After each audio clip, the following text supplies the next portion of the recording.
Yes mukasi akantwolekede kyatweseewo olwaleero tugenda kwolekera pulogulaamu eŋŋanzi weewunyisa omwagalwawo oba surprise your loved one ng'ekutuusibwako n'abakyala b'omukwano Opushifa Nakawombe.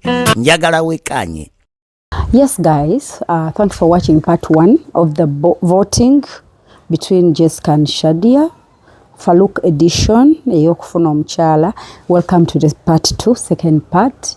Era nyongera okubebaza, we don't take you all for granted. Mwebale kuwaayo budde bwammwe, mwebale kutwagala, mwebale kutuwuliriza, mwebale kufollowinga kuba nkimanyi nti bonna abali mu kuvotinga abagamba Team Shadia, Team Jessica bafollowinze no story bulungi nnyo ddala ne bagyekkaanya kyova olaba bali involved and bali part of this. Thank you so much. So enjoy part 2 but mbajjukiza nti Hypex Studios bali Busabala Road na Jana Nkumbini ya Cobbins Moto kumwena abagala good quality photos ebifaananyi ebirungi ennyo ddala mubeekwate mukwano bana yemuwuliramu ku luzungu anti nkola practice engeri gye twafuna channel ejjuddeko abazungu ejjudde okubeera international channel eya Hope Shift Entertainment kati nkolerako wano practice guys. Yes, temukifuna bubi. We have a channel that is being followed internationally. So mwebale nnyo Hypex Studios enamba zaabwe baliko +256 789 34 3802 oba ate mukwano weekwate basange ku +256 754 19 24 34 nabagambye Hosh Fashions on my skirt. This beautiful skirts jeje ziri ku Hosh Fashions beekwate. Sophie, come and open. All right, enjoy part 2. Opushifa oliotya mukwano gyebaleko gyebale emirimu webale obuweereza tusiima nnyo omukwano. Nze amanya Irene viiridde Saudi Arabia. Amazima tukwebaza olw'obuweereza bwo olw'okwagalizaako mazima Mukama akuwa omukisa olwa byonna byokola bambi. Ensonga endeese wano ya mukwano gwaffe Faruku. Mazima nze ndi tiimu Shadia. Nze Faruku mwagaliza Shadia kubanga olaba Faruku ayagala omuntu anaamusapotinga anaabeera naye mu buli kimu kyonna.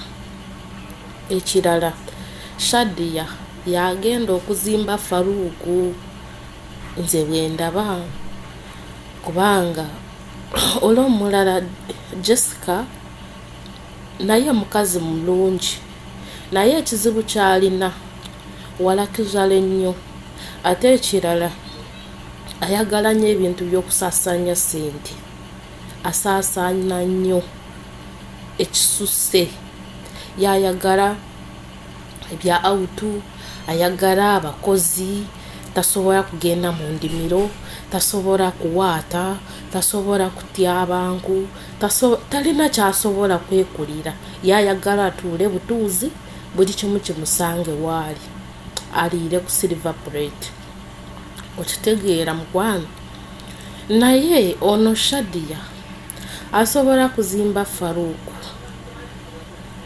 buli kimu kyonna Shadia asobola okukikola asobola kukola buli kimu byonna bya Jessica byatayagala kukola byataagalira ddala Shadia ono asobola okubikola byonna ate Shadia mukyala mugumiikiriza olaba ebyo byonna ebibaddewo nze mbalabira ku YouTube sirina walala we mbalabira. Okitegeera byonna videos zonna ennyingi ze mukoze ne Jessica naye Shadia abigumidde. Ekyo kitegeeza nti Shadia mukazi mugumiikiriza mugumiikiriza nnyo.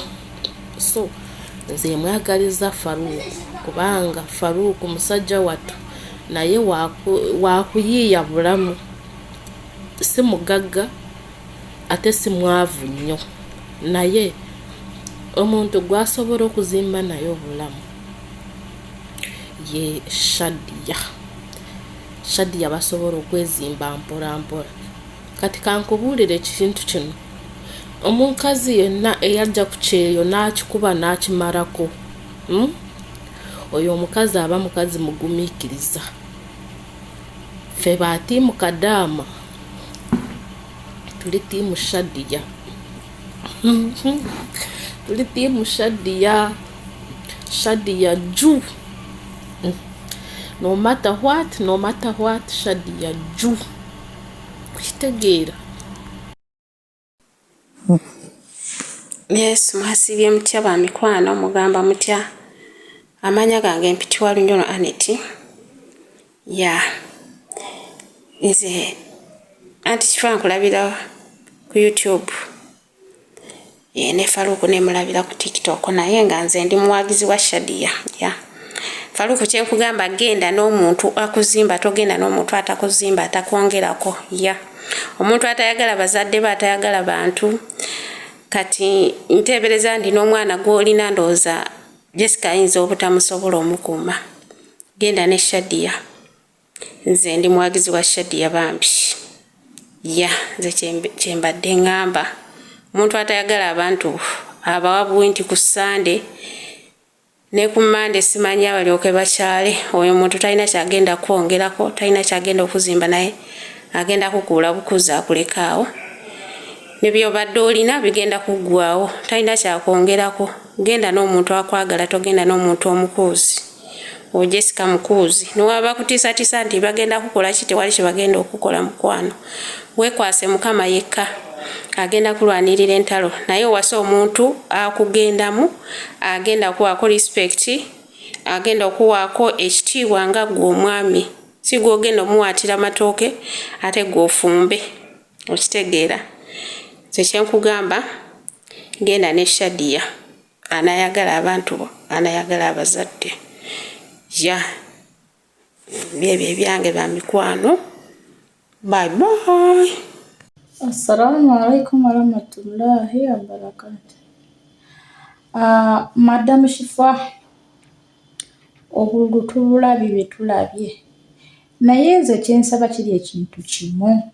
Kyensaba Madam Shifa, webale tuweereza.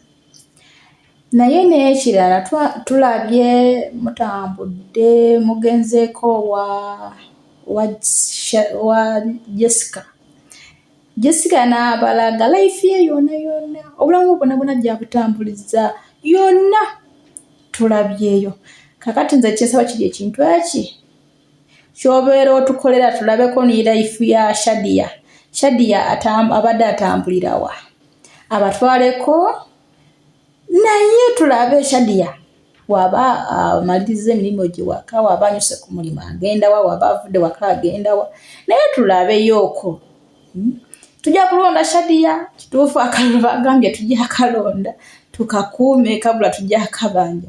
Tuli mu kakuuma kuba olwedde video wazitadde oli kitegeera. Naye twagala kulaba life ya Shadia. Atambulira wa? Naye tulabe gy'abadde atambulira. Ngawe tulabe Jessica. Jessica twalaba yakuyigiriza n'ennyambala, Jasi n'akwefubako, Jasi ne yeefuba bambi mukazi wa Katonda. Oliko ononolera boosi wange. Boosi wange laba omwonoonye. Okitegeera. Boosi wange omwonoonye ennyambala. Kati laba boosi wange kyayambadde. Okitegeera. Kakati tulabe wona agenda ate wa Shadia ojja kwambala otya.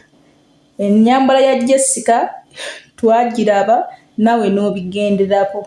Kakati leka tulabe eya Shadia ejja kubeera etya, nawe tulabe engoberera gy'onaagoberera. Assalamu alaikum warahmatullahi wabarakatuh. Zirahma wane Saudi ndi tiimu Shadia asaana Faruku. Kuba Shadia mukazi mukkakkamu mukozi ne Jessica nabidongo ayagala ebidongo. Ate Faruku nga si bidongo. Buli musajja ayagala omukazi ng'azimba amaka. Jessica tolina wozimbira maka. Ebintu by'oyagala ogenda kujja nabyo ebyo by'oyagala ogw'omutindo bakusanze n'emmere mu buliri w'otudde. Gwe wawasa oba baakuwasa. Twagala musajja, mukazi ayongerako omusajja. si mukazi azimbulula. Omukazi omutuufu alina kuzimba maka nakwaniriza bagenyi. Era ng'okyali eyo ojja kufuna akujjaamu. Agaliza birungi. Hi, Madam Hopshifa.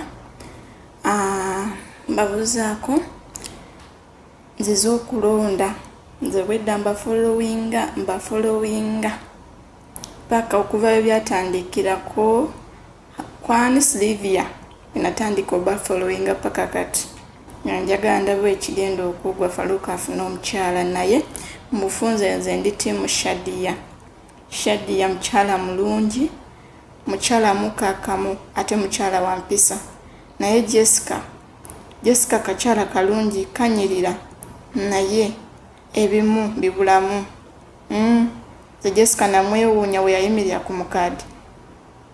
Alina okubeera maama wa Faluku n'atawulira ku nsonyi nti afukamireko wansi n'atagirako wadde nti kanvuname nedda n'ayimirira n'addamu ng'addamu sayizi ye.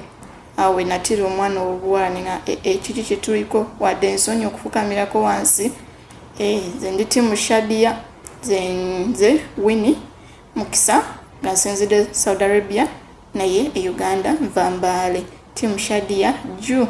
Shadia yagenda okuwa emirembe Faluku y'omukyala gwe mugenda okwezimba naye Jessica yagala ebiwedde ebikolerere. We yatuukira okwegaana omwami we ng'atamulabangako kitegeeza naawe asobola okwegaana ekiseera kyonna. Assalamu alaikum wa rahmatullahi wa barakatuh. Team Sadia and Farouk. Much shame. Ana nasi Nigeria. أنا شغل هنا بالبيت سعودي عربية. أنا ما في معلوم يوغندا but أنا I love Uganda. بس. مع السلامة. مرة أنا حب يوغندا. مرة أنا حب يوغندا. Hopshifa. Salamu alaikum wa rahmatullahi wa barakatuhu. Kansuubira oli bulungi. Weebala okaakalabya, weebala okuba ng'otuweereza, weebala okututuusa ku Nantongo, weebala okuba n'omutima omulungi. Nze Hope TDI Nkwenda Bwende. Weebala okuba n'omutima omulungi, weebala okulera Little Hope, weebala otutuusa ku pulogulaamu ya Jessica ne Faluku. Pulogulaamu ya Jessica ne Faluku nze nfuniemu okwega nze Jinjagaalo n'amayina gange ge nkozesa ku TikTok. Mbaire neerabire n'obakobera amayina. Nze nkubonera ku TikTok, naakubonera ku YouTube, naakubonera ku Facebook, mu bufunze wona nkubonerawo. Ndowooza nkufollowinze emyaka giringa 5 nga nkubona. Kaakati Hopshifa, nze issue yange eri ndala. Ndi tiimu Shadia okuva ku ntandiikwa tishuukangako. Newankubadde disappointment dibairewo, aye ndi tiimu Shadia no matter what. Shadia mukazi mwekaikamu, Shadia mukazi wa mirembe, Shadia mukazi musiraamu, Shadia mukazi aikiririza mu idiini lye. Shadia ekintu ekyamuniiza ku olwo lwe mwamutwalira ebimuli ku Valentine nti Faluku abaire tamuwabwire, aye ate yeewuunya nga ku Valentine kimugwireku. Ni bwe mba ninze nfunamu akatengo mu mutima, aye nga Shadia ayenda Faluku. So kye mulina okukola kwirayo waabwe waba Shadia mwetonde mu famire ye nga ni maama waaliwo abazaire be baliwo. Nja kwiraku ku nsonga ya Jessica. Jessica mukazi wa outing nga bwe nkomentinga nga mu comment section. He's just a lady for outing, not a wife material. Shadia nasaana okuba wife material. Nkwenda ino Hopshifa nakawombe. Surprise your beloved one. I love you so much. Weebala otukolera, yongeramu otukolera. Weebala omutima omulungi. Abooluganda mu Yesu Kristo Mukama abampeera omukisa. My name is Hafi. I'm a fan of Hopshifa. Ndaba buli kimu. I follow people of Dundu. I watch every step you take naye ngambi nze ku Shadia kwe siva. kozi Shadia alimu oba kiyita mukyala omukkakkamu omukyala ayagala obufumbo ebyaddala manyi kyayagala tali awo mukwekozaakoza kwelagaalaga kweyisaayisaako kwewaanawaana kakati kabafumbirigane because nze ekyendabye kyekisinga bafumbirigane cause yali mu luxury alimuko bintu bya luxury nze munnange sifumba sikwata mu matooke sikwata mu ki who marries somebody like that mukwana ba select queens bali ba beautiful abayimiridde darling be bakola ezo selections ngulina ne sente ezo nti oba onotekako abakozi gwenodde nowanika amagulu. Oh my god kozi yagambye alina omukozi naye that one is not the issue naye n'ekirala niwe baba balina sente nga bagenda bakolera obufumbo bw'abantu nga balina the same disability si kyangu bannange baba bagenda zaala abantu batya sengambye Shadia jjo ekyange shifa gyebaleko amanya gange nze Goleti sinzidde ne bunnamwaya nze ndi tiimu Shadia olw'ensonga Shadia muntu w'abantu ajja sobola okwaniriza n'abantu ate teyeeraga nga Jessica ate mukkakkamu nze ndi tiimu Shadia jjo shifa gyebaleko amanya gange nze Goleti sinzidde ne bunnamwaya nze ndi tiimu Shadia olw'ensonga Shadia muntu w'abantu ajja sobola okwaniriza n'abantu ate teyeeraga nga Jessica ate mukkakkamu nze ndi tiimu Shadia jjo Mwasibe mcheyo kanswenti mwasibe bulungi Shifa Jasi Faruku Jessica na Shadia mwena mwale mutya na atubedundu answenti muli bulungi nze bamputa Joan ndi Saudi sawa zinene nenze mbadde nonze Shadia nansonga Shadia agenda muyambako mu mirimu egisinga Shadia agenda muyambako mu mirimu egisinga ate nekya kuba Jessica tali willing kumuyamba mu bintu ebimu byabeera akola ayagala kubeera nga atudde butuuzi oba mukoye edduuka nga yagamba abeere nga atudde butuuzi naye Shadia agenda ewaka n'anaawazise ajja kukwata enkumbi alongoose waka ennime n'aba yeetaagisa ajja agenda mu lusuku oba ajjayo emmere oba alime kitegeeza kujja kubayambako ani Faruku emirimu egimu ekitegeera n'ekirala n'aba Faruku engeri gyakola emirimu gy'ekiro asobola ogamba nti obaka ne mukazi wange oba Shadia asobola omuyambako n'agamba nti kati oba n'amuweereza nti oba yeetaaga muweereza kino n'amuweereza nate Jessica kyatasobola kuba Jessica ye amugamba emirimu gy'ekiro abeera givaako n'asigala ng'akola gino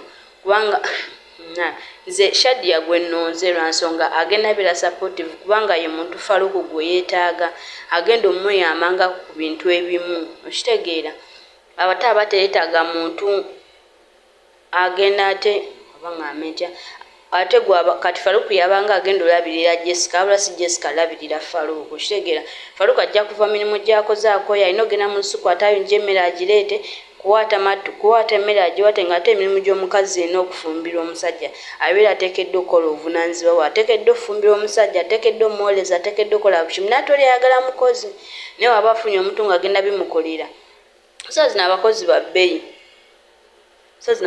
bbeeyi tebakyali balayisi Faruku ayinza okuba alina ssente naye ate tewali mirimu gyetaagisa mukozi waka kati kitegeera naye kati waba atudde Shadia bajja muyambako okitegeera ekisooka Shadia ye awe ekitiibwa nze nga bwe mulaba yewe ekitiibwa ali hambo ajja kuwa abantu be ekitiibwa kuba omuntu yena ayetaaga omuntu ng'ajja muwa ekitiibwa n'ennyamba ennyinnyini eba ejja muweesa ekitiibwa ng'omusajja oba ne waba atambudde naye oba ki ekyo kyemadde nteesa nnonze Shadia. Assalamu alaikum warahmatullahi wabarakatuhu. Ono Jinjagaalo nsinziire Iraaka ndi mukazi musoga era njakozesa lusoga abaluwulira baide aluwulira niwo bamuganda osobola owulira olusoga. Kaakati nze Hope ndi tiimu Shadia. Lwaki mba tiimu Shadia? Shadia n'omuntu aidi kyayenda, mukazi musiraamu ataidi kyayenda, n'omukazi alina eyuuba ku muntu gwayenda. Of course abakazi twena ekyo kitubaako. Ate atawuubira nsiko ye oyo aba taidi kyaliku. Shadia ni mukazi wa Faruku omutuufu. Faruku mwani nazze, Shadia n'omukazi ajja okukuuma buli mu mbeera. Va ku mukazi aliko baati tasobola kujja mu nnimiro, tasobola kwoza ngoye, tafumba matooke atya.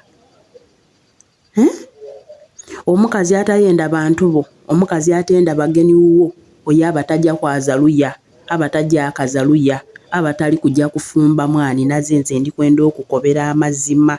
Nina ensonga lwaki nkoze iso olusoga nga ndi kwenda nkwinongole bulungi. Ontegeera era onfune.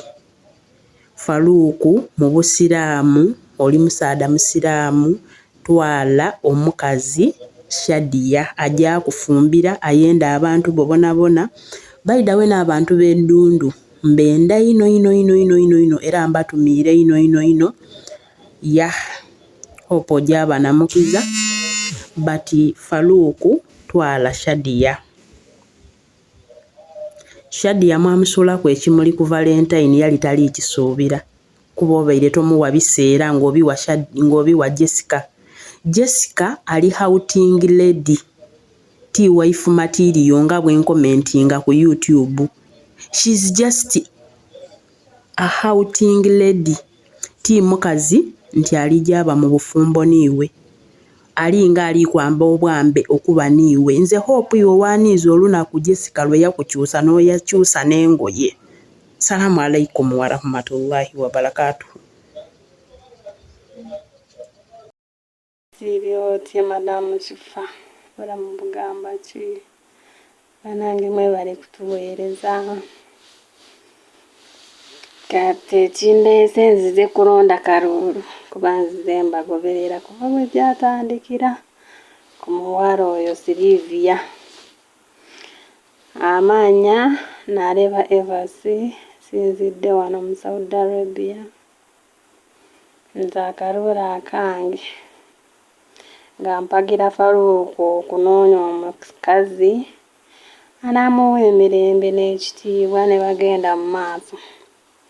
Nze noonye Shadia era Karuulu kange wengawadde kuba mukazi mugumiikiriza era omulaba nti mukakkamu. Ate ebisinga abirabye azaddeko atambuddeko nze agirabye kyemanyi nze kusinziira bwe ndaba eyo baka Jessica tajjaawo wasobola kuba ebintu by'ayagala birungi, ayagala bya kibuga ebitali eyo eddundu. Kati nze nga bwe ndaba Faruku byaddala ndabira ddala Jessica tamusaana. Oyo Shadia yamusaana kuba Shadia ajja kuba mukazi mulungi omulabira ddala. Bambi nakalaba ku Valentine kakazi katu nenkasaasira nga kanyiivu. Era nze gwenoonye Faruku tukwagaliza ekisinga, tetusobola kwagaliza kibi. Shadia ye mukazi. Madamu Hope webale kutuweereza. Oluusi oyinza okusanga ebikumalamu amaanyi naye oguma emirimu buli kimu kibeeramu okusoomoozebwa kungi. Kati abo abakumalamu amaanyi tobatambulirako, sigala ng'okola ate Katonda yakuweeramu ebirungi. Kati Madamu Hope kambuuze, Jessica tayagala bantu. Singa wali toyagala bantu, singa ddundu wooli omuntu atayaniriza bantu taba mukazi, nobwaba musajja taba mulungi. Kati genda ku kyokuwaata ogamba otya gwe tosobola kuwaata ayagala Faruku yabawaata ekyo naddako tajja mugamba munange ati kati jangu oyoze nayambadde enjala jangu oyoze empale zange nzakaluula akange nkawadde Shadi y'ebyadala tukwagaliza Kisinga Madamu Opu mwena mbatumidde mwebale kukola mpozi ya Jaasi nkwagala nnyo nkutumidde. Nange nze ndi ttiimu Shadiya takulama Shadiya simanyi nakumanya Shadiya bajja mashinga ne Faruku kale n'olwekyo Shadiya ali ku muzuule. Hi Mami Hope, assalamu alaikum wa rahmatullahi wa barakatuh. Wasibye mukwano kansubira osibye bulungi je bale ko jona jo tusake ngalo we bale kutuweereza tusimanye emperezaayo. Big up. Just nkwagala nnyo, I love you. Amanya gange nze Namuli Aisha nga nsinzidde wano e Saudi Arabia. Nange ndi omu kwabo abagala okulonda akalulu. Manya akalulu k'ennaku zino tulina okalonda bagamba kanoonye kalonde kakuume we bakabba kabanje. Bane tulina okukuuma akalulu kaffe we bakabba tulina okukabanja. Akalulu kange nkawadde Shadiya. Ndi ttiimu Shadiya jju. Yes. Ekimpeseza Shadiya akalulu, Shadiya muntu mulamu, Shadiya mukkakkamu, Shadiya ye muntu gwe muyinza okubeerawo naye ne mukkaanya kyekimu. Shadiya muntu ayambala bulungi, Shadiya ye muntu gw'oyinza okutambula naye n'akuweesa ekitiibwa, ye muntu ayinza okuweesa ekitiibwa mu bazadde bo. Omuntu yenna ofunanga omuntu yenna nga tarespectinga famire yo oyo aba takwagala, aba ayina byakwagalako ng'omuntu. First of all, Jessica olunaku lwe yasooka okujja eddundu ng'omanyi nti famire y'omulenzi egenda kubeera w'ogenda okubeera n'oyambala mini, ekyo kyokka kyakuyisa obubonero bwonna bw'obadde olina. Kale ekituufu oli muntu nti oyambala nnyo mini naye kwolwo olunaku walikyusizaako n'omanya nti famire y'omulenzi egenda kubeera wali oba maama w'omulenzi kanyambaleko ku lugoye oluwanvu ekitegeera. Naye Jessica tali mu love, no, Jessica tali mu love na Faruku. Tosobola kungamba olunaku lw'osooka ogenda Kifo ogamba otya mukwano webale tuweereza jasaale atya bampita Irene Allen sinzidde wano e Saudi siima enkolayo empeerezaayo kakati ndi ttiimu Shadiya.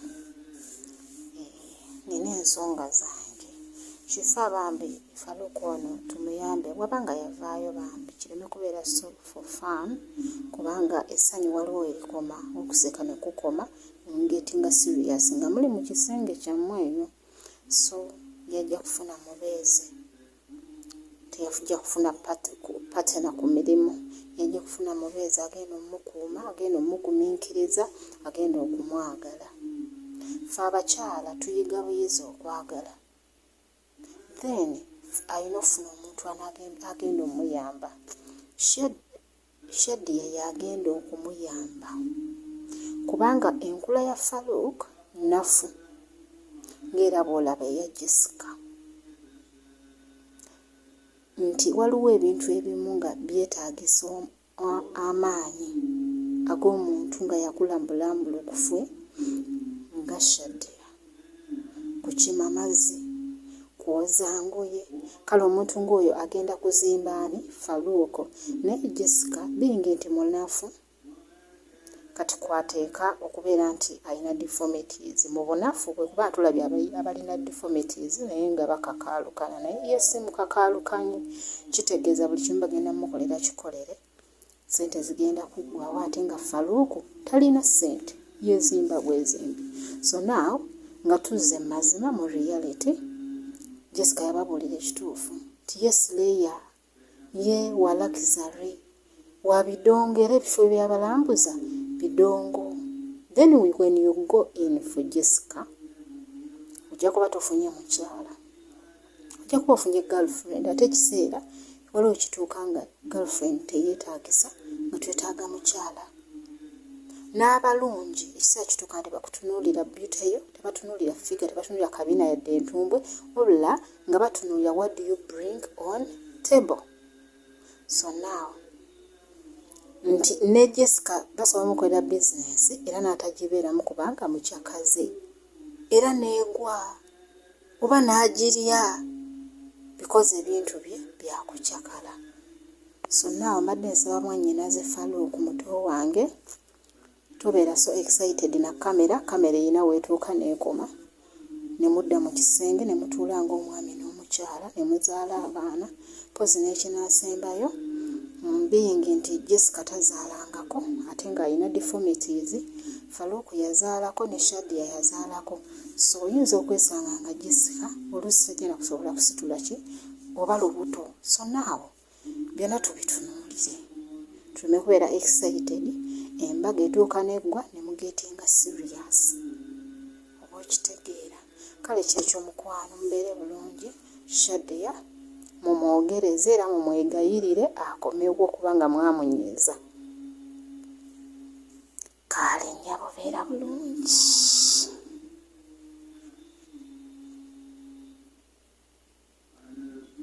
Assalamu alaikum warahmatullahi wabarakatuh. Mwasiibye mutya Wabushifa obulamu bugamba ki? Amanya gange nze Nansira Sawiya nsinzidde wano Saudi Arabia. Mbadde kyeneerabiddemu amaanya kansube tunaba kuteekayo message. Naye nze mbadde kyendowooza nga nze Sawiya nze ndi tiimu Shadia. Lwaki mbeera tiimu Shadia? Kubanga Shadia oyo engeri gyemugobereddemu ne mu bigambo bye, Shadia si mukazi ayogera, si mukazi agenda kuyisha Faluku nga obaki. Shadia oyo agenda kuwa Shadia ekitiibwa nga wookiwulira. Shadia agenda kuwa Faluku ekitiibwa, agenda kuwa famire ya Faluku ekitiibwa. N'ekirala Shadia oyo muntunula nga nze wentunuulira Shadia, anti simanyi Luganda, nga nze wentunuulira Shadia si muntu w'amasaape nti agenda kubeera awo. Nze si Faluku mbadde njagala ngendeko wano. Nze kyemanyi gundi oyo Shadia, anti nalaba Faluku alina ennimiro. Shadia oyo asobola kukeera n'agenda ne mu nnimiro n'agenda n'alima. Naye Jessica ayagala ebiwedde. Talina kiraasi ya Faluku wadde baakula kikula kimu. Oyo Jessica si kiraasi ya Faluku. Jessica agenda anoonye kiraasi ye. Naawe Faluku beera awo. Oyo omuwala gy'oliko gundi oyo Shadia gye tuli kugamba, Shadia kiraasi yo nga wookiwulira. Wootunuulira Shadia eyo naawe noweetunula weerabako otya? Weeraba otya? Oyo Shadia agenda akuwa emikisa. Shadia oyo waatuuka mu maka go genda afuna emikisa. Kubanga nze wendaba wali nze olinga asika emiguwa kati gogenda kubeera mukazi oli abeere musajja. N'ekirala mbo nze simanyi kufumbira ku sigiri, simanyi kufumbira ku nku, simanyi kuwaata, simanyi kugenda eri mu nnimiro n'engenda bannange. Mbadde manyifu omusajja waaba akuwasiiza olina okukola buli kimu. Olina okufumba, olina okwoza, olina okusenya nku, obanga kale erinaku zino ebintu byakyukamu naye abasinga tufumbira ku manda. Naye ne ku manda tomanyi, simanyi kuwaata, simanyi biki, njagala mukozi, njagala emmere ensange mu buliri. No, bannange abantu tweddeko. Jessica wooli, njagala owulire bino ebigambo byange. Jessica koma okwesoma ebintu ebitaliyo oba otuuse mu bantu mbo nze sisobola kukola kino, sobola gowakulirawo. Kyogamba engeri gyowakulaba otyo towakuziwa. Kyogamba wakulira eno mu Bawarabu. Abawarabu abatamanyi kuwaata.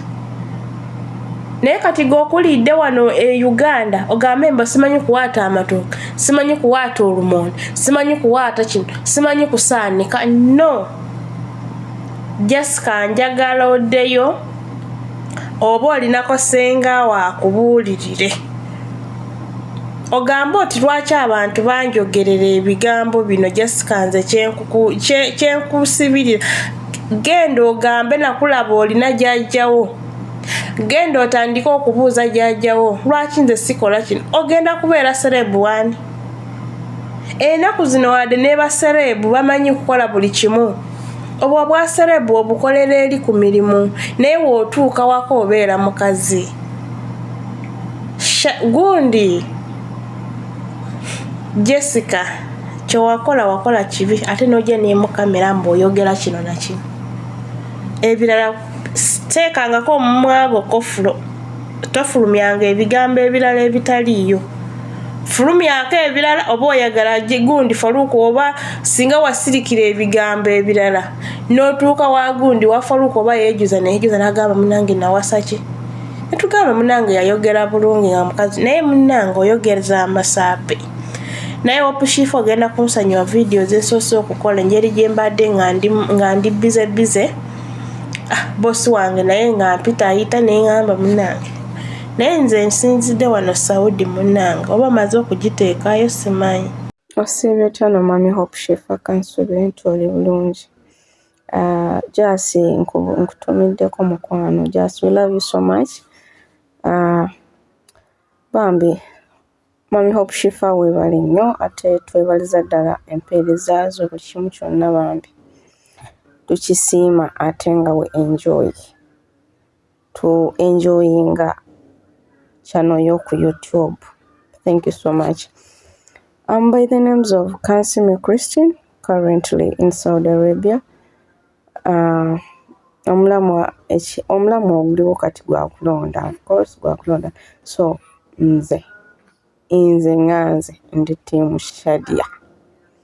Shadia kwesiva. Yeah, I love Shadia so much, and at the same time I love Jessica because Jessica muntu mulungi like wa vibe. Yeah, kusaidi ya vibe, we love her ku vibe, but mu bufumbo mukwano tebijja kukola.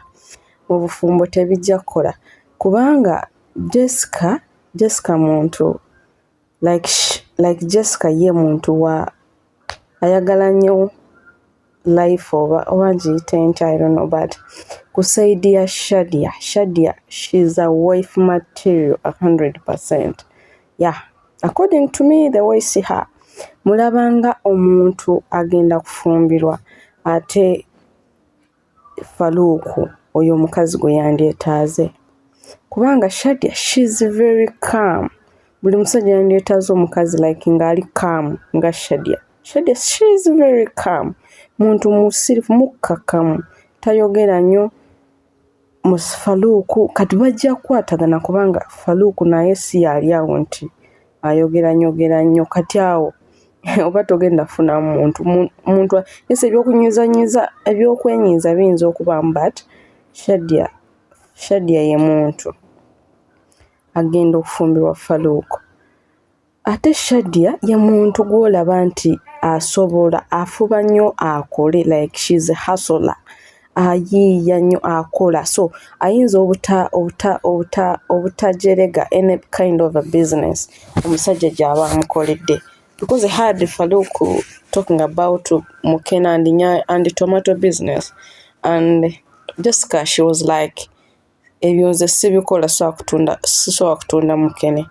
Naye nga omusajja nga yaba alaba area gy'agenza okuteekamu eyo business yeyinza okukola ki okutambula. So I don't think that Shadia ayinza obutakola that business because she's a hustler. Ate oba olaba embeera bbaawo gy'alimu n'ennyingiza gy'ayingizaamu, business gy'aba asobodde oku-affordinga, you can appreciate that. Osobola ogisiima kubanga naawe oba omulaba. So ate nga gundi Shadia ayisobola okukwasaganya ne Faruku like ngo omusajja tasagenda kulima Shadia n'asobola okusigala mu nju. I don't think that, because omulaba that she's a hard working woman. Yes, buli muntu asobola okuyimuka ku makya n'asitula enkumbi n'ebbaawe ne bagenda mu nnimiro, of which buli musajja yandyetaaze ekyo ekintu. Si bino ebyokutuula n'owanika ebigere n'osiiga enjala ne zibeera wali. No, mulina okwasaganyiza wamu n'ebbaawo musobole okudevelopinga. So tumi nze akalulu kange nkawadde Shadia bambi. Mami Hope Shifa, thank you so much. Mwebale okutuweereza kubanga tunyumirwa nnyo bambi bye mukola buli ke muteekayo. Kuba olwo byatandika tubeerawo bambi nga tuba following. Thank you so much. Mwebale era mwebalire ddala. Amannya gange nze Namugaya Aisha okusinziira Saudi Arabia. Nze ndaba Yes kulaba mu kutegeera kwange Shadia yasaana Faruku. Shadia muwala mukakamu, awo omuntu ekitiibwa, olaba nga muwala wa mpisa, muwala mubuulirire, muwala baamukuza, ajja kusobola okubeera awalala ne famire yaani ya Faruku, teyeegulumiza, teyeeragalaga. Omanyi abazeeyi abo abakadde baagala omuntu asobola obbatwalira mu mbeera zaabwe. Nze noono oluganda lwange mujja dusobola. Beetaaga omuntu abatwalira mu mbeera zaabwe nga mukakamu, teyeegulumiza, tabeeragiraako, muwala alina eddiini mu mutima gwe, muwala agenda okutuula mu maka ge ategeere nti ntudde ndi mukazi mufumbo, siri mukazi mukyakaze, siri mukazi mudigize, siri mukazi wa kugenda mu biduula. Twawule obufumbo n'okukyakala. Obufumbo, okukyakala, ebiduula. Buli lw'oba ofumbiddwa oba olina okukyusa embeera zo. Naye Jessica yagamba tasobola dikyusa, tasobola kukyuka, ye kyali kyekyo. Ne bw'alizaala omwana ajja amulekeranga Faruku mu nnyumba, ye yeegendere mu bidongo. Ekitegeera ekyo. Naye Shadia ye mukazi agenda okubeerawo buli mu mbeera yonna. Laba Millicent bw'alabiridde ebbaawe Gaadi, singa teyali mukazi mukuza, singa teyali mukazi mugumiikiriza, singa teyali mukazi nti baamukuza, era teyandisobodde kubaawo, kubanga ajjukira mwana muto, baana 3, omusajja akutuse, afunye akisidenti akutusa, omulala adduka n'amuleka awo.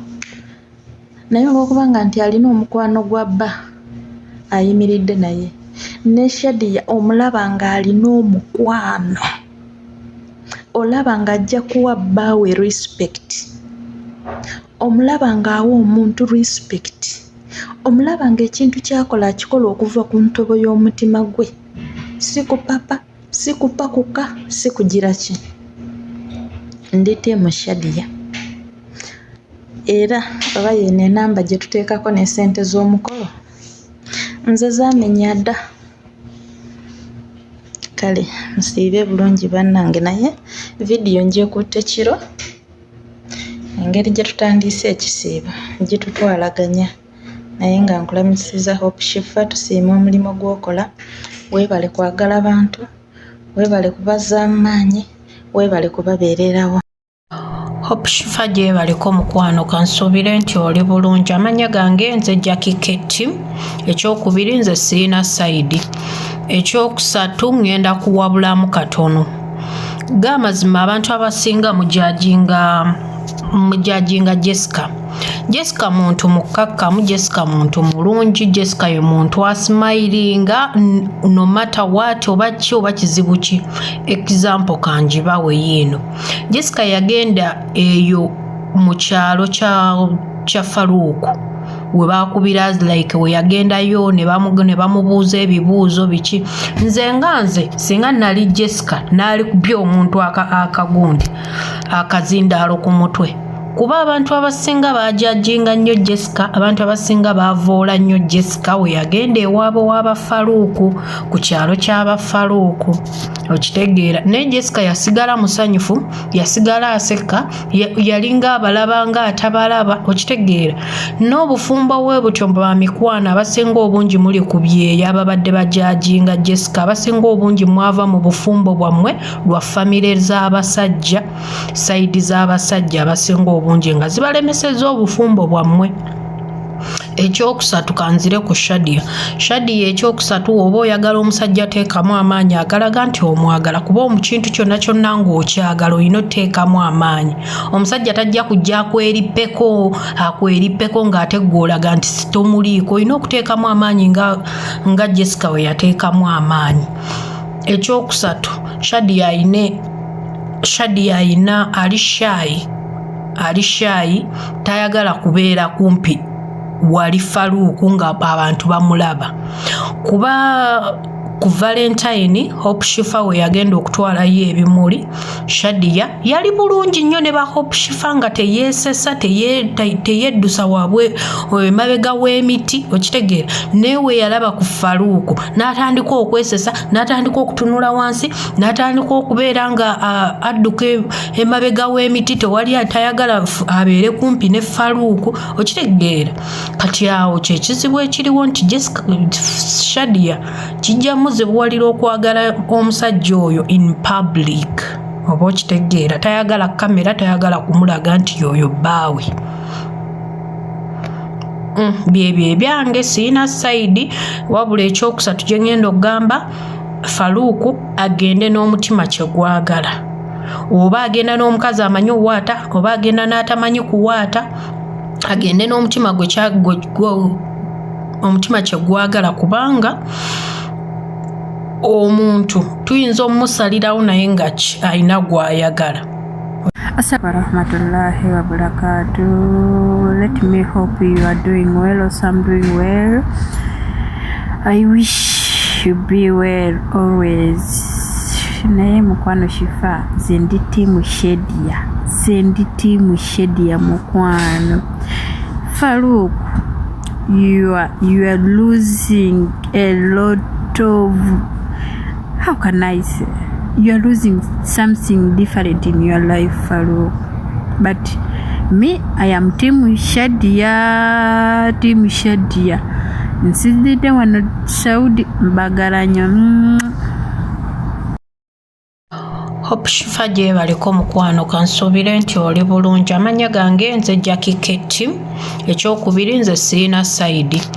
Ekyokusatu ngenda kuwabulamu katono.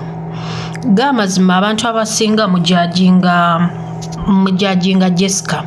Jessica muntu mukakkamu, Jessica muntu mulungi, Jessica ye muntu asmilinga no matter what, oba ki oba kizibu ki. Example kanjibawe yino. Jessica yagenda eyo mu kyalo kya Faluuku we bakubira like we yagendayo ne bamubuuza ebibuuzo biki. Nze nganze singa nali Jessica nali kubya omuntu akagundi akazindaalo ku mutwe. Kuba abantu abasinga bajajinga nnyo Jessica, abantu abasinga bavoola nnyo Jessica we yagenda ewaabwe w'Abafaluuku ku kyalo ky'Abafaluuku. Okitegeera. Naye Jessica yasigala musanyufu, yasigala aseka, yalinga abalaba nga atabalaba. Okitegeera. N'obufumbo bwe butyo bwa mikwano abasinga obungi muli ku byeya ababadde bajajinga Jessica, abasinga obungi mwava mu bufumbo bwammwe lwa famire z'abasajja, sayidi z'abasajja abasinga obungi nga zibalemeseza obufumbo bwammwe. Ekyokusatu kanzire ku Shadia. Shadia ekyokusatu oba oyagala omusajja teekamu amaanyi agalaga nti omwagala, kuba mu kintu kyonna kyonna ng'okyagala olina oteekamu amaanyi. Omusajja tajja kujja akwerippeko ng'ate gw'olaga nti tomuliiko. Olina okuteekamu amaanyi nga Jessica we yateekamu amaanyi. Ekyokusatu Shadia ayina ali shy, tayagala kubeera kumpi wali Faluuku nga abantu bamulaba. kuba ku Valentine Hope Shifa we yagenda okutwalayo ebimuli, Shadia yali bulungi nnyo ne ba Hope Shifa nga teyeesesa teyeddusa waabwe emabega w'emiti, okitegeera. Newe yalaba ku Faruku n'atandika okwesesa, n'atandika okutunula wansi, n'atandika okubeera nga adduka emabega w'emiti, tewali atayagala abeere kumpi ne Faruku, okitegeera. Kati awo kyekizibu ekiriwo nti Shadia kijja muzibuwalira okwagala omusajja oyo in public, oba okitegeera. Tayagala kamera, tayagala kumulaga nti yoyo bbaawe. Byebyo ebyange, siina sayidi, wabula ekyokusatu gye ngenda okugamba, Faruku agende n'omutima kye gwagala.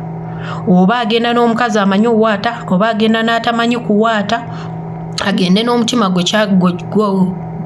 omutima kye gwagala, kubanga omuntu tuyinza omusalirawo naye nga alina gw'ayagala. Hello, Mami Shifa, assalamu alaikum warahmatullahi wabarakatuh. Gye baleko maama, gye baleko gy'otuusaako emirimu ne Faruku mundabiro mugambe nti nno ffe bafanzi be tumutumidde nnyo, tutumwagaliza olugendo olulungi mu bufumbo bwe. Amannya agange mpitibwa Rose, wowe oyagala ompita Mama Emma oba Mama Kirowi, nga nsinzidde wano eno Jordan, era nga ndi ttiimu Shadia. Lwaki ndi ttiimu Shadia? Nti Shadia ajja kukola emirimu egy'ewaka, ajja kumanya nti nno alina okwoleza omwami we, ajja kumanya nti nno alina okufumbira omwami we emmere, buli mmere ze alina okugifumba, ate alina okugenda mu nnimiro n'anona emmere. So si biri eri bya Jessica bye yagamba mbu ye tasobola kgenda mu nnimiro, tasobola waata matooke. Faruku omusajja yeerimira ettooke lye, ng'ogamba muno tajja kulya matooke, ajja kubeera nga alya muceere buli lunaku. So amutiimu Shadia, Shadia jju.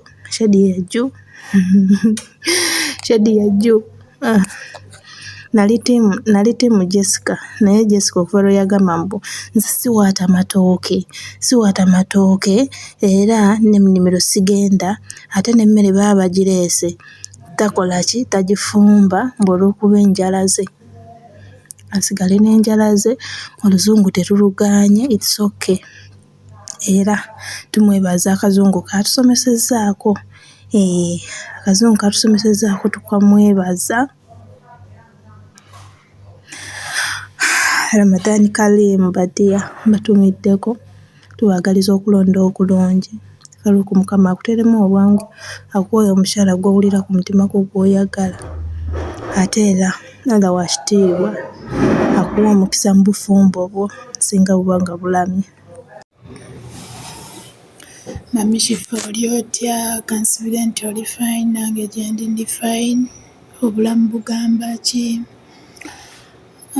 Abeebaka mwenna mbatumiddeko, nsinzidde Saudi Arabia, bampita Namuluta Dorini, nsinzidde Saudi Arabia, ekibuga bakiyita Hairo. Wenkolera mbeera Hairo. Akalulu kange nkawa Shadia olw'ensonga nti muwala muwala wa mpisa, ate era mwesigwa. Mwenna mbatumidde abeebaka Ddundu, mbaagala nnyo mwenna, mbafollowinga era mbagoberera, mbalaba, mwebale kutusanyusa. Mbatumidde nnyo ne Mami Shifa nkwagala nnyo, wamu ne Jaasi, banaye omukyala oyo gye mugenzi, banaye munsanyusa, naye nga mbaagala nnyo, I love you mwenna. Madamu Shifa gyebaleko, kansubire nti muli bulungi mwenna. N'ab'Eddundu mbaagala nnyo, mwebale oba nkyogere ntya, mwebale okutusanyusa n'akaweere bannaye kyotukola.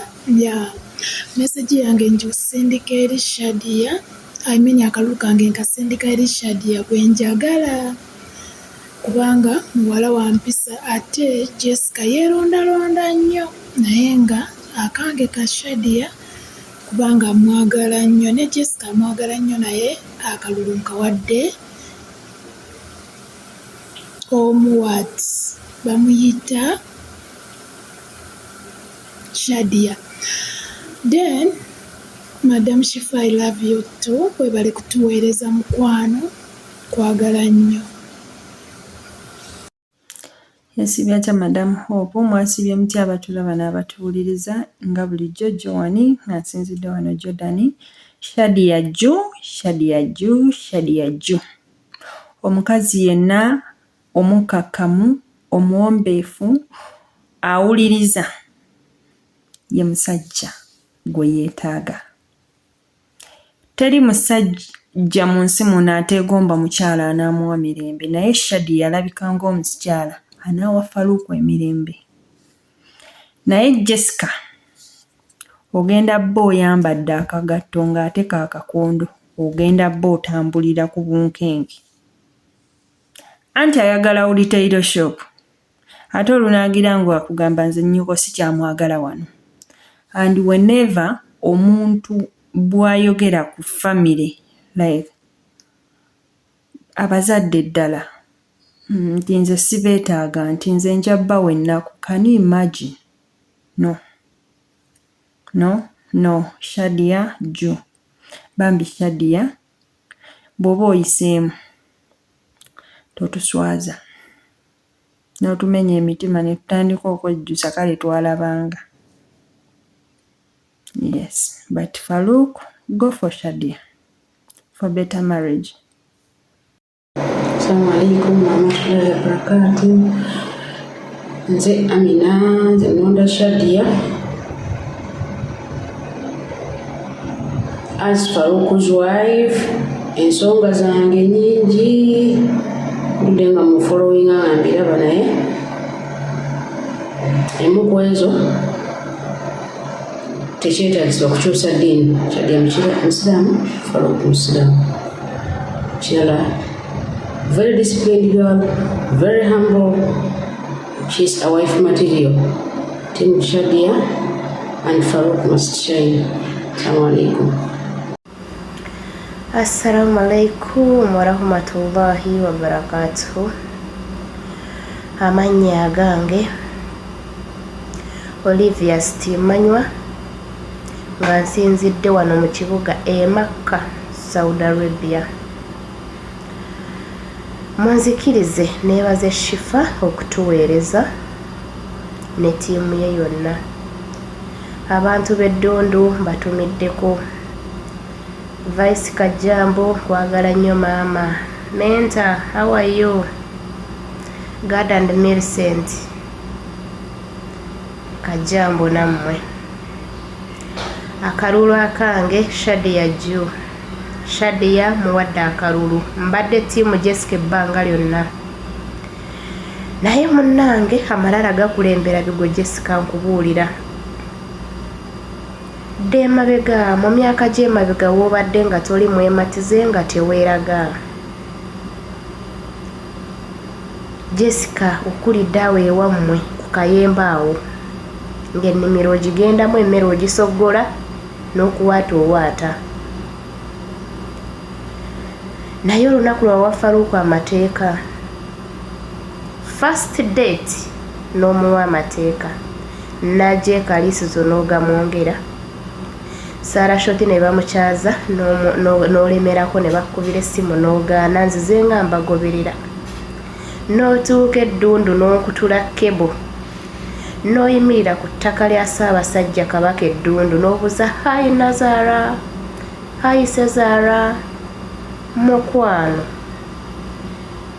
Shadia tumuwadde gaheedi, nze nga nze muwadde gaheedi. Shadia genda ofumbe maama.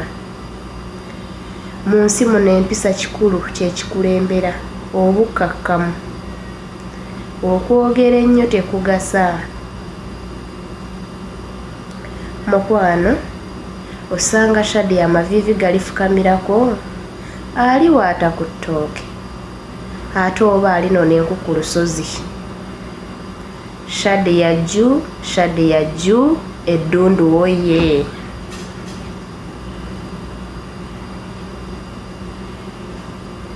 Hello Hope Shifa bannange weebale kutuweereza weebale nnyo weebalire ddala okuweereza eggwanga mu mbeera yonna gy'otuweererezaamu. Nze nno ndi mugoberezi wo wali ku YouTube nje nsinziira okugoberera ntumiddeko Jas mwogeza ddembe nze eryo nalikuwa obadde tolimanyi naye leero kandi kubuulire Jas oyogeza eddembe. Shifa weebale kwagala abantu bannange weebale kwagala abantu buli omu n'ekikula kye buli omu n'embeera ze buli omu n'engeri ye gyazzeemu weebale nnyo weebalire ddala ekyo nno ky'okola tekikoleka Mukama Katonda akikubalire era Katonda akuwa ekyo ky'osinga okwagala gwe okimanyi ku mutima ne Katonda wakimanyi so nsaba Katonda akikuwe. Ndi wano okulonda ani abagambye nti nze ku Shadia nvaawo bannange ku Shadia kwesiva olw'ensonga Shadia mukazi mufumbi ajja kutuula afumbe wa Faruku. Lwaki ajja kutuula ku bye tuzze tumulabako? Nsooka okwebaza bazadde ba Shadia baakola omulimu munene mu Shadia. Shadia omulaba oba omulabye olabira ddala nga yakulira mu bantu, si kukulira mu bantu kyokka wabula yatuuzibwa. Mwana mutuuze, mwana mubuulirire, mwana muwawuleko, si bino ebyokuwawula mbu agende ku ssomero nno.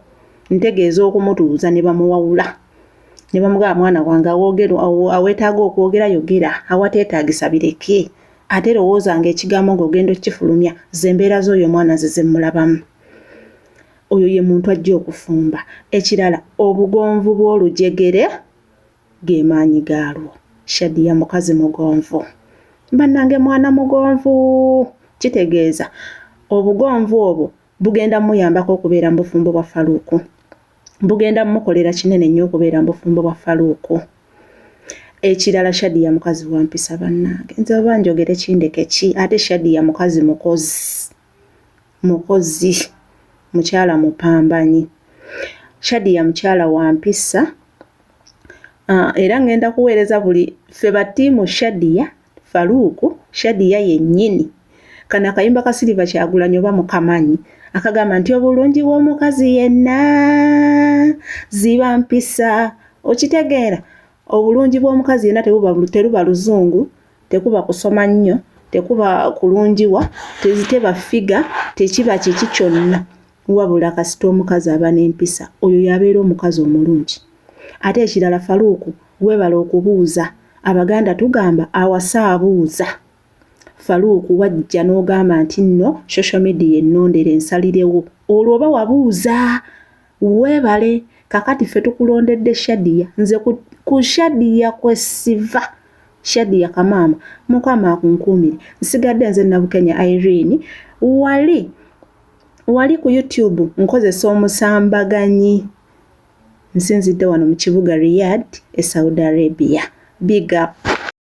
Balamusizaako mwenna ba Team Hope Shifa amannya gange nze Brenda nga nsinzidde wano e Dubai nze akalulu akange ka Team Jessica akalulu ka Jessica Faruku tukwagaliza obufumbo obulungi kyonna ky'onooba osazeewo naye nze akange ka Team Jessica baagaliza okulonda okulungi people power our power atulonde bulungi. Ngamba mutaba mutwana tuzibe nti mulungi nange gyendi sirina buzibu zibine nesima ndi wano mbalala ne bannange nze ndi Tiimu Shadia.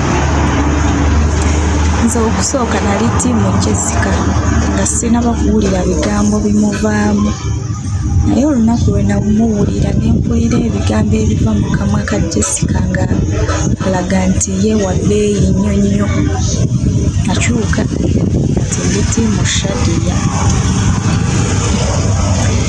Era byonna mubikole naye bambi Shadia jjumbi tandeyagadde Faruku funa omusajja munno oli musajja toyagala mukazi toyagala musajja kati ogenda kuwasa Jessica ofuuka omukazi nga Jessica ye musajja ng'akulagira mukwano. Nze nkwagaliza Shadia era Tiimu Shadia jju. Abaluganda Yesu yebazibwe. Nze Bridget nga nsinzidde wano mu Promised Land, Saudi Arabia. Nze njita Promised Land because of my own reasons. Ndi wano ku nsonga za Shadia, Jessica ne Farouk. Nze nga ndi timu Shadia. Timu Shadia jo. Timu Shadia jo. Timu Shadia oye. Oye. Akalolu teri kabba. Nze nga ensonga lwaki ngamba nti Shadia. It's because of ali humble. Yetwala tamara googera, tayogera ayogera. Ate muntu mulungi ajja kusobola Farouk kusinzira ku kikola kya Farouk ajja sobola omubeererawo. Ajja sobola omuyamba. However much Jessica ye tajja lumonde wadde ovakeddo amanyi chocolate ne sweet wakati. Tata ne mama musonyiwe omukazi gwendeese tasobola genda mu lusuku. Abooluganda n'emikwano munansonyiwa omukazi gwendeese yetafumba ayagala breakfast in bed. Ebyo tetujja bisobola ffe nga tiimu Farouk kusinzira ku kiriwo saawa zino. Farouk ekyo batajja kisobola oluseero n'avaawa. Kusinzira ku bizinesi Farouk zaakola. Shadia is sorry, Jessica is not the person to go with. Jessica chenyizo okugamba nti togwamu maanyi, keep your confidence and sigala nga byoyagala obyagala. Kuba I believe waliwo omuntu nga yayagala gwe nga yagamba nze oyo omukazi yennyini gwenyonyera gwenjagala. So tobeerawo n'ogamba nti banange ensinga yonna eri ku Shadia. No, nawe waliwo omuntu nga yajja gamba nti nze Jessica nga bwatyo bwali nze gwenjagala omukazi gwe nasobola okuba nga mpa everything. Kuba abasajja gye bali ng'asobola kuprovidinga everything. You'll get your breakfast in bed. Oluseri ojja kugifuna, ojja kubeera ku live zo nga kachayi kakusanga busanzi, ojja bifuna. But ku side ya Farouk tikijja kusoboka. Netukomenkeza nga tugamba nti Shadia jo. Otherwise Hope Shifa we bade kutuweereza munange. Nze natandika kukugoberera dda ndozanga mu 2020. Yeah, now 6 years down the road.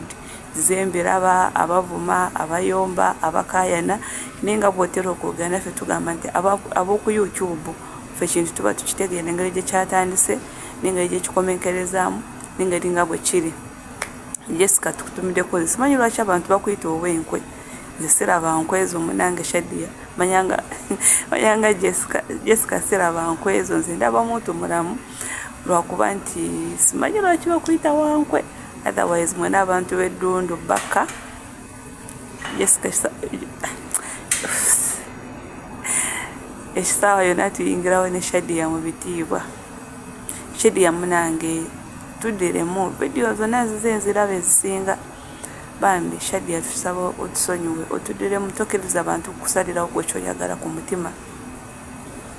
Obanga kyoyagala explain to your family. Oba abantu abakuliranya batandise okuteekamu ebintu kuba gwe wayogera n'ogamba nti kuva ku lunaku lwalaba Farouk wayagalirawo okuwaayo ensonga yo. Naye ole yasooka ani olwo omuwala omulala gwe saagala nakwogerako eyasooka okwogera n'okivaamu naye n'osigala nga okirina ku mutima. Ate opportunity yoneze ate kati abantu bagadde okutandika okuteekamu. Omusajja yakulagiddewo nti ne important days are hours. Yada asobola ebimuli kubitwala walala. Naye yada akaterese ka Valentine ng'agamba kano ka muntu wange. Ekituufu ne Farouk akimanyi nti gwe gwayagala. Naye lwakuba olode yali yagamba nti ensi etusalirewo ani gwe ngenda naye. Naye ekituufu akimanyi nti ayagala gwe. So Shadia tusaba otuddiremu. Tusaba weerowooze however much watugambye nti eyo ansa gye wawadde Hope Shifa si y'enkomerero si y'esembedde kitegeeza nti wakyaliwo essuubi. Timu Shadia oye ffe tujja wangula tuli bagumu tuli timu gumiti. Shadia jo. Obadde oli mu kulaba weewunyisa omwagalwawo oba surprise your loved one. Nina abagereka w'omukwano Hope Shifa Nakawombe. Tusisinkane nate.